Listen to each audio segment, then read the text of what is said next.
video for you, Mary, and for you, Jen, and actually for anyone who's interested in knowing the story of how these three teenage girls, Talia and Katie and Maggie, got together to create a song that never existed before that's designed specifically for you. And the idea behind this song is to sort of capture in the fullest way possible, the experiences and feelings that they have had in the last many years growing up on the Lucky Rooster farm with you, the two of you as their mentors, and thinking now about the fact that that time is coming to an end, that the horses are going to a different place and you two are going to different places, and they wanted to capture that in song. So very soon you're going to be hearing that song, which was created by them and supported by me, because I, Anna Huckabee Tull, am lucky enough to have a job where I get to sit there and listen as carefully as I can to a person or people talk about, to the deepest level possible, what it is that they're feeling and what it is that they'd like to try to communicate to somebody that they care about. So before we played the song for you, we thought it might be nice to talk and tell you a little bit about how the interview process for this song went, and then also what it was that happened in the studio that allowed this song to come to life in the particular way that it did. So, one summer afternoon, not so very many weeks ago, these three gals showed up at my house, and we went out and sat on my screen porch. It was a beautiful day, and we were able to look out over a really pretty pond while we spoke. And I invited them to sit down anywhere they wanted to, and I thought I would share with you that out there on our screen porch, we have lots of different chairs, and we do have this one really tiny little couch. So I turned away to sort of set something up, and when I turned back, they had all three chosen to sit right on this one small, tiny little couch, which just cracked me up. So we conducted most of the interview with me sort of facing all three of them.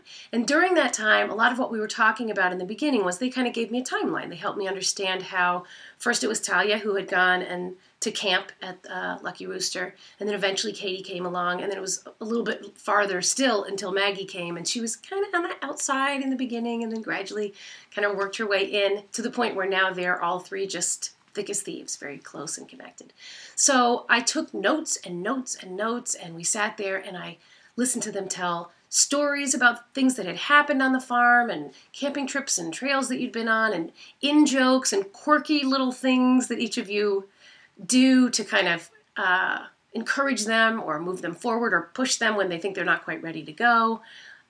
We talked a little bit about how you guys, in many cases, have expectations that are really high and how that has played out really well. And one of the things that came up a lot is the idea that you two found ways to give these three girls an incredible amount of responsibility on the farm. And they were given jobs and trusted to take care of things at a level that probably not a lot of kids this age in this community are actually doing. So part of the timeline was understanding how in the beginning they were there occasionally and for camps, and by the end it was practically every day that they were there together, and that it had really by the end started to feel like a home away from home for each of these girls in different ways for different reasons. So after 9 pages of notes, we decided to stop and have a pizza break. So we shifted. We shifted over to a table out on the screen porch. And, it was there after eating a little bit and sitting around the table together that the conversation really shifted and the energy really shifted. And we started talking more about the deeper feelings that these girls were feeling and how hard it is to come to this place of saying goodbye. So Katie kind of opened up and said, how could we ever say a thank you big enough? And I was just so struck by that ended up being the opening line of the song.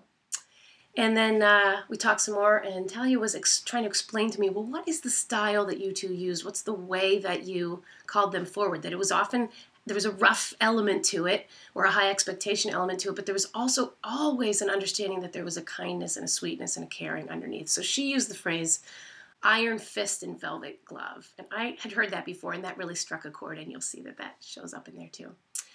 Then we talked about some of the more profound things, how each of them had camped out night after night at the farm when it was time for a new baby horse to be born, and how incredible it was to see the birth of this new life. And then to get to know these horses, and in the case of Shimmer, to really, bond specifically with that particular baby that was born. And then we got into the really heavy stuff of what it meant for them to have been allowed to have been there when horses were being put down, especially horses that they had meaningful, deep relationship with. And so at that point, we started talking about endings, and it got teary. It got hard, I think, for everybody to talk about it. Because they were realizing, boy, watching the end of a life of an animal like that is in a way the same energy of watching the ending of this time together. So as we were sitting there with that, sort of like I am right now, sort of overcome with the feeling of it, Katie said, it's kind of heartbreaking. And Maggie chimed in and said, well, but kind of heart-making. And I just loved that. That was so moving to me that you'll see in the song that those two words end up right next to each other. And they're a very central piece of the song, this idea of heartbreaking and heartmaking being so close together. So we were all really feeling the depth of that concept and thinking about the way these girls sort of finish each other's sentences and create ideas and build off of each other. So you'll see that heartbreaking, heartmaking shows up in a very fundamental way in the song. As we were sitting there feeling all of that, Maggie said, our feelings just run so deep. So while you won't hear those exact words showing up in the song, I really felt like that was my call to action, that I wanted to make sure to create something where you could feel, and I hope that you can, where you could feel when you listen to it how deep their feelings actually do run. So we wound up the interview, and then it came time for writing. So for the writing of the song, I knew before they even left the house what I wanted to call it. I was thinking about the Lucky Rooster Farm and how the girls felt, and I thought overall it was a positive feeling and that the title of the song should be Lucky. And so I wrote it out by the campfire, mostly at night at my house.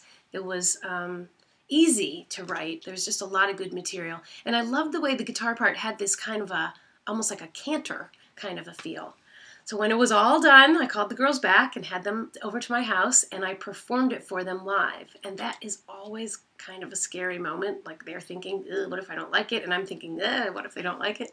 So when I finished, there's kind of this moment of silence where I'm waiting to hear. And Talia spoke first, and she said, I think you got it exactly right. And Katie said, this is amazing. And Maggie concurred. So, phew! Time to go off to the studio. So there were just a few really interesting things that happened this time around, unusual and serendipitous about the studio time that I wanted to tell you. I knew right away, even when I was writing it, that who I wanted to call to do the guitar work was Liz Rogers. Liz Rogers is a really good friend of mine, longtime friend. We've performed together before, but we had never recorded together before, despite this strong friendship. So it was great. She said absolutely and hopped right on it and came down. And when we were in the studio recording the song, I started sharing with her this idea I had because she has such a beautiful voice. I said, you know what I want to do? I want to get 3 layers of vocals in certain places so that these 3 voices can represent the voices of the 3 girls. And she was very into that idea, and she just did some lovely harmonies that allowed that to come true. But while we were working on all of this, 2 really interesting things happened. One is Jing Zhao, who is the intern at Wellspring Sound where we were recording this, was a pretty new intern, and she was pretty starstruck. She was really enjoying, just grateful to be a fly on the wall in the room, mostly. And at a certain point, I learned that she is, in fact, a classical pianist, and a really fine one, although she had never recorded anything before. So I invited her. I said, it's kind of a long shot, but if you want to go while we're working on this to another room and work up a piano part, I'd be interested to hear it in case we can use some of it. So she did.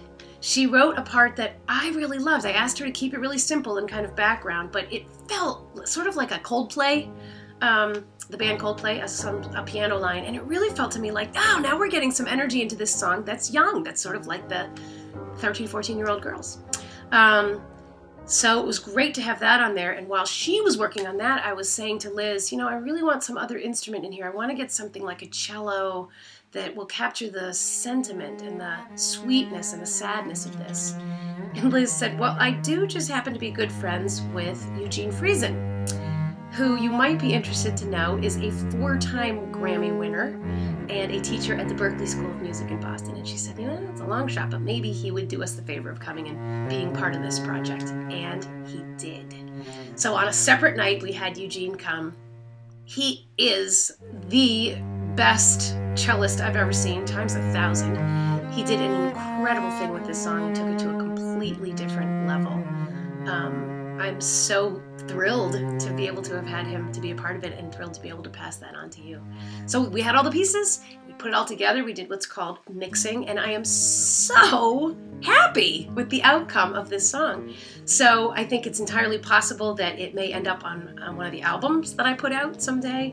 I feel sure I'll look for an opportunity to perform this song live somewhere, but performances and albums aside, what I want to share with you is that the heart of what I do and the thing that I love doing the most is being able to create a song of feeling like this and share it with people for whom it was exactly specifically made, like you.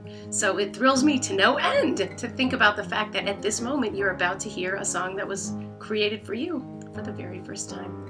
It's an absolute honor to have gotten to work on this, and I wish you the ability to be wide open as you listen to this song. Thanks.